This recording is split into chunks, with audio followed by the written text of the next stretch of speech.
सभी साधकों को और सबके अंदर बैठे परमात्मा को मेरा प्रणाम।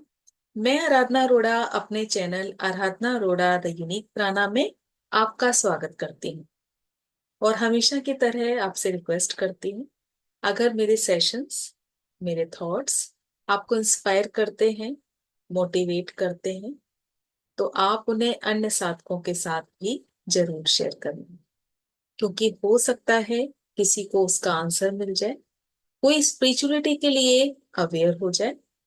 इसी के साथ सेशन की शुरुआत करते हैं। सच्ची प्रार्थना हमेशा मौन होती है।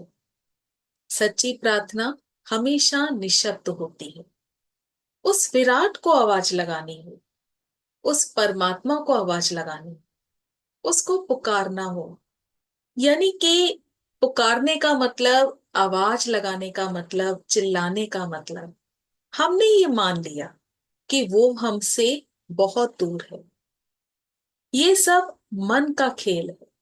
मौन का अर्थ है इतना करीब, इतना पास कि अब मैं बोलूं क्या, अब मैं कहूं क्या।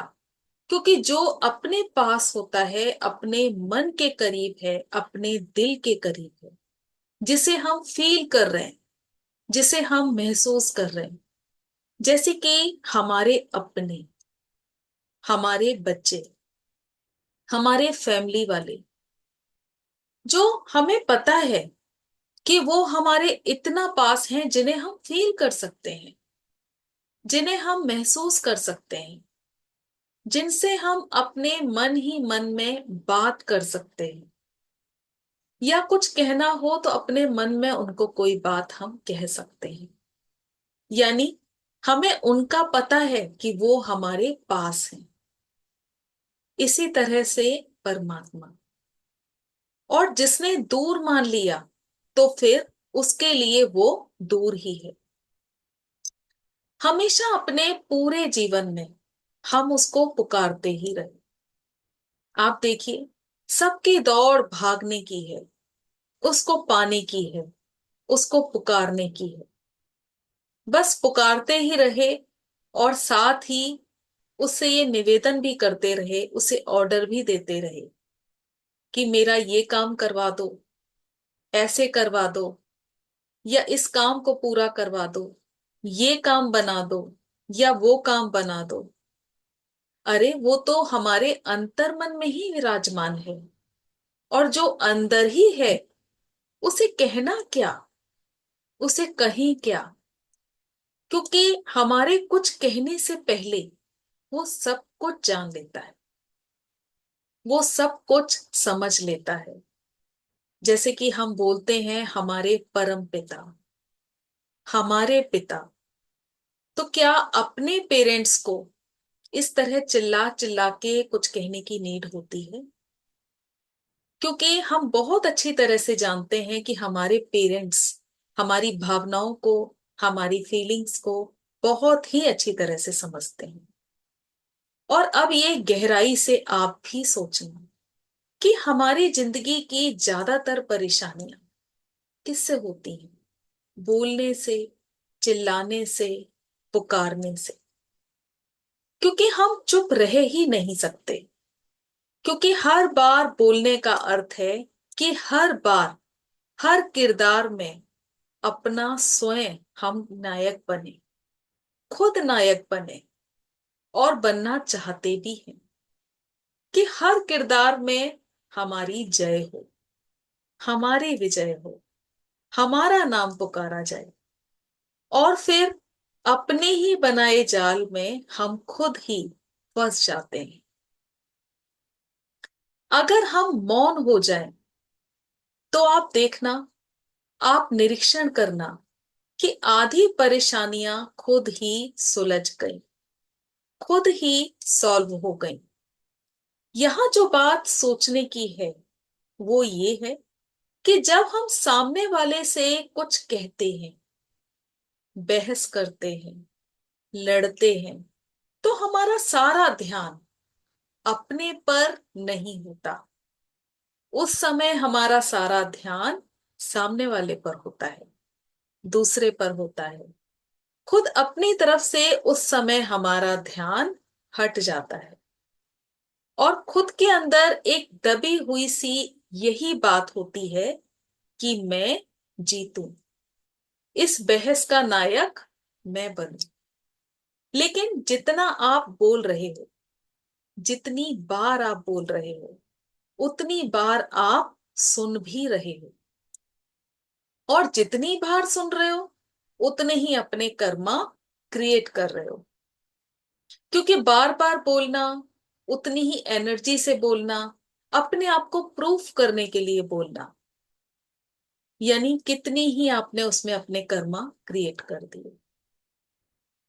और जो बात आपने देख ली, जो बात आपने सुन ली, वही बात अब आपको सबको बतानी, किसी ना किसी रूप में बतानी, जिसे हम गॉसिप कहते हैं।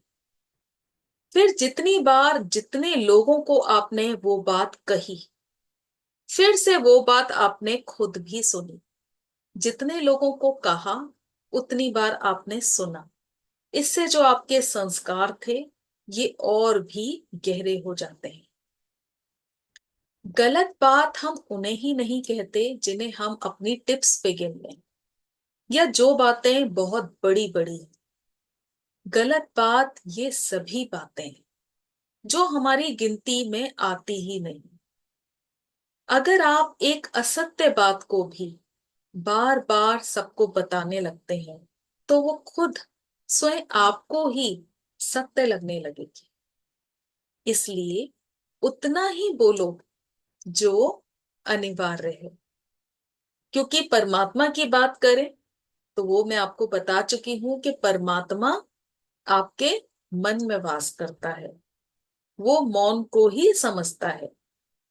ये मौन सिर्फ बाहर ही नहीं करना, अपने अंदर भी मौन रखना होगा। स्वयं अपने से भी बात ना करें। क्योंकि अक्सर मैंने देखा है कि जो मौन व्रत करते हैं, बाहर ना बोलकर उनकी फाइट अपने अंदर ही चलती रहती है। किसी भी बात को लेकर अपने अंदर खुद से संवाद करते रहते हैं, खुद से लड़ते रहते हैं। तो क्या ये मौन हुआ? नहीं। मौन का अर्थ है बाहर भी शांत और अंदर भी शांत। उतना ही बोले जिसकी जरूरत है। और जब हम मौन होना सीख लेते हैं तो ये पूरा अस्तित्व हमसे बात करने लगता है। उतना ही बोले जितनी जरूरत है। जो काम बिन बोले हो रहा है, क्योंकि बहुत से ऐसे काम हैं जो अपने आप होते जाते हैं, लेकिन आप देखो कि आप कितना बोलते हैं, उन्हीं बातों को बार बार रिपीट करते हैं। वहां तो आप बोले ही नहीं, जो बातें अपने आप हो रही हैं, जो काम बिन बोले हो रहा है। भीड़ में भी अकेले होने का गुण आपके अंदर आ जाएगा। क्योंकि जब भीड़ होती है तो भीड़ भी उसी बात को रिपीट कर रही है जिस बात को आप रिपीट कर रहे हैं। तो जहां सब बोल रहे हैं वहां आप शांत होना सीखो। मौन होने से, कम बोलने से सत्य स्वयं अनेक शक्तियों के साथ आपके अंतर मन में उपस्थित हो जाएगा। आपके द्वारा कहे अब कुछ शब्द भी अति मूल्यवान और ठहराव लिए होंगे। जिसने मौन होने का गुण सीख लिया, पूरा ब्रह्मांड उससे बोलने का आग्रह करता है।